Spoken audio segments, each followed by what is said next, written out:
Assalamualaikum warahmatullahi wabarakatuh. Waalaikumsalam warahmatullahi wabarakatuh. Mulai mana pian? Mulai Halinau, Mulai Halinau. Daerah mana tuh?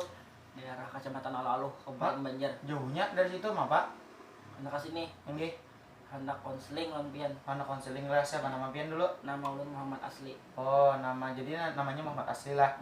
Nah, jadi Asli kesini hendak konseling lah tadi. Masalah apa tadi hendak dipanderakan? Hendak masalahnya nih, ya ketujuh mana HP, lalu kadingat lagi di waktu. Nah, ingat lagi lah di waktu Iya. kejadian Mengolah HP terus. Nah, memainkan game Main kah? game. Nah, main game kan ingat lagi di waktu lah.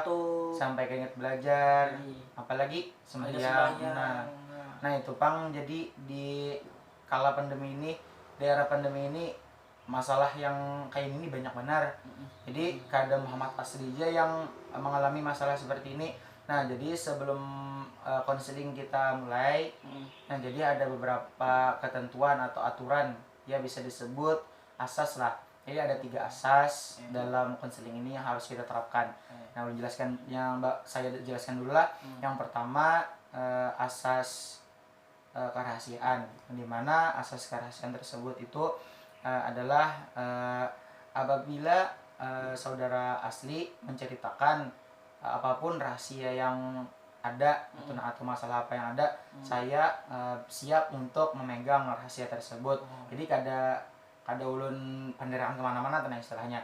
Nah habis itu yang asas kedua nih berkaitan dengan asas keterbukaan. Nah jadi asas keterbukaan ini nih ulun dengan pian tuh saling keterbukaan, kadada maksudnya tuh kadada yang dirahasia. Nah itu yang pertama. Habis itu yang ketiga asas apa, sukarela. Nah asas sukarela, dia asas sukarela tuh intinya saudara Asli dan saya saling bertukar pikiran, saling sukarela, jadi sama-sama saling mengikhlaskan. Nah jadi ada 3 asas yang terdapat pada konseling yang kita laksanakan pada hari ini.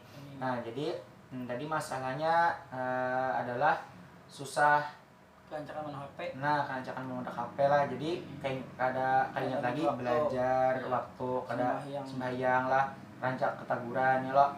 Nah jadi dalam masalah yang seperti ini yang saya sudah terapkan beberapa konseling. Yang pertama biasanya ulun memadahi kepada klien-klien itu untuk yang pertama mengurangi waktu memain HP. Nah jadi ada jadwalnya. Yang pertama jadwalnya tuh misalkan, nah kayak kita makan juga, misalnya makan kan 3 kali sehari. Jadi ada pagi, ada siang dan malam. Nah jadi gitu jam udah HP nih, jadi kita batasi, kita oleh jadwal. Jadi jadwalnya misalnya kita habis belajar memainkan HP smart, kan habis belajar tuh biasanya jenuh, bosan. Jadi kita isi dengan hiburan sedikit, tapi jangan juga sampai kelawasan gitu. Nah kena kecanduan pulang jadinya. Nah habis itu misalnya tadi kan sudah kita jadwalkan. Jadi kan yang pertama misalnya lah ulun mengolahkan jadwal itu misalnya dari pagi, misalnya pagi itu beberapa aja, misalnya jam 10 sampai jam 11 sudah, terus stop dulu. Habis itu habis tengah hari kan misalnya kita makan dulu, istirahat, guring kah, tidur siang nih biasanya. Sudah fresh, bangun, mandi segala macam, sembahyang zuhur kan sudah waktunya zuhur. Hanya hendak melihat HP bisa, melihati sosmed kah, batu sambil sharing di internet kah, apakah yang akan kita lakukan, misalnya belajar, ada kegiatan belajar misalnya. Kalau nyulun boleh tahu pian ini masih belajar kuliah atau sekolah kah, apakah kuliah di mana? Di UIN Antasari. Nah di UIN Antasari lah, pas benar. Nah misalnya ada tugas-tugas biasanya lah, kalau orang sudah main HP ini tugas apa segala macam mungkin kan kali benar tegawi ya lo. Nah jadi kalau sudah apa nih, misalnya ada jadwal, jadi misalnya habis zuhur tuh misalnya sudah fresh, sudah istirahat segala macam, sudah makan, sudah biasanya kita isi dengan menggawi tugas. Biasanya malam habis itu asar sembahyang. Habis itu kalau habis asar hendak kegiatan apakah, ingin membantu orang tua di rumah kah, atau hendak begawi kah misalnya. Kalau sudah ada pekerjaan kan kawaja. Habis itu maghrib sembahyang isya. Nah habis itu hanya kita kah hendak main game. Nah habis itu main game tuh jangan buat terlalu lawas bana ieu talut maram karena guring pulang kali kan esok pulang melandau kada sembahyang subuh pulang. Nah tadi kan kendalanya tadi kan ali mana sembahyang sembahyang tadi. Nah sembahyang ini kan kada sembahyang subuh aja banyak berat anai 5 waktu tuh ya lo. Nah jadi itu yang pertama nih harus menjadwalkan lo. Nah jadi habis menjadwalkan kita mengurangi waktu. Nah jadi kan waktunya misalnya pian berapa, misalnya kalau nyulun boleh tahu saudara asli itu kalau main game tuh sampai berapa lawas biasanya? Biasanya ya 4-5 jam lah. Nah Bisa lebih kok. bisa lah besok lah. Iya. Nah 4-5 jam tuh awas bener lah kalau kita Nah, misalnya belajar bisa sampai lah segitu. ada. Nah ada sampai belajar 1 jam mungkin mau dah. nah 1 jam mungkin mau udah lah ya Allah. Nah itu bang di era pandemi itu bang Ali bener lah kayak ini ya, kita tuh banyak muda HP karena kan anak muda HP anak mobil tugas nih asalnya timbul anak mainan game. Nah itu apalagi gamenya banyak apa-apakah ML lah ada tuh Free Fire lah macam-macamnya kalau apalagi kan kekanak-kanak muda ini paham aja kita. Nah anu nih ulun nih pernah juga bahari anom. Nah jadi habis tadi menjadwalkan waktu, mengurangi waktunya asalnya 5 jam dikurangi sedikit demi sedikit.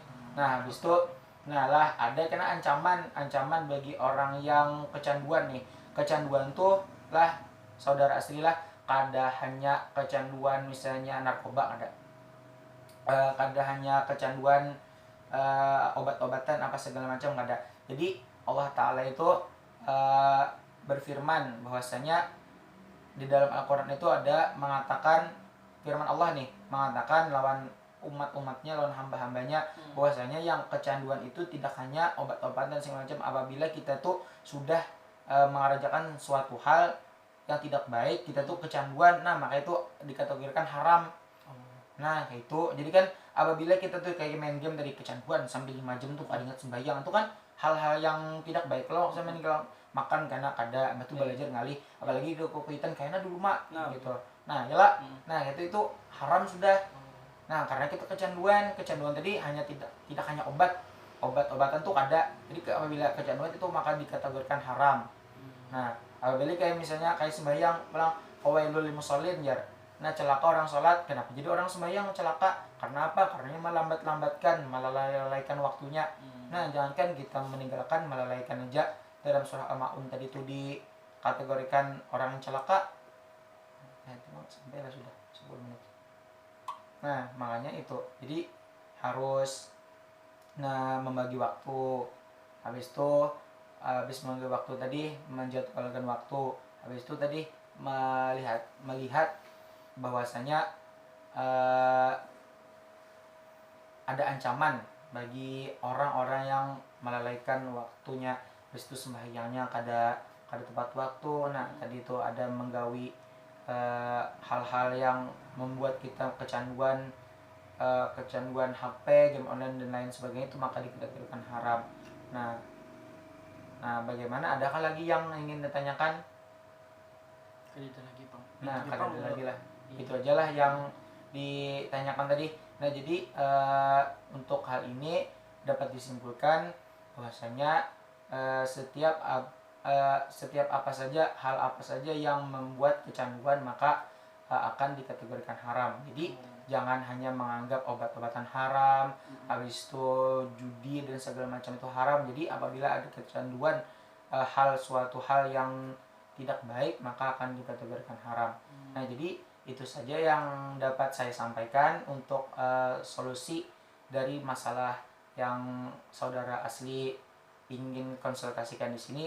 Nah jadi mohon maaf apabila ada salah kata baik dari segi perkataan dan lain sebagainya, maka ulun mohon maaf, mohon ridho, mohon halal. Mudah-mudahan kaum amalkan apa yang ulun sampaikan tadi kepada saudara asli. Baiklah, saya tutup konsultasi hari ini. Bismillahirrahmanirrahim. Assalamualaikum warahmatullahi wabarakatuh. Waalaikumsalam warahmatullahi wabarakatuh.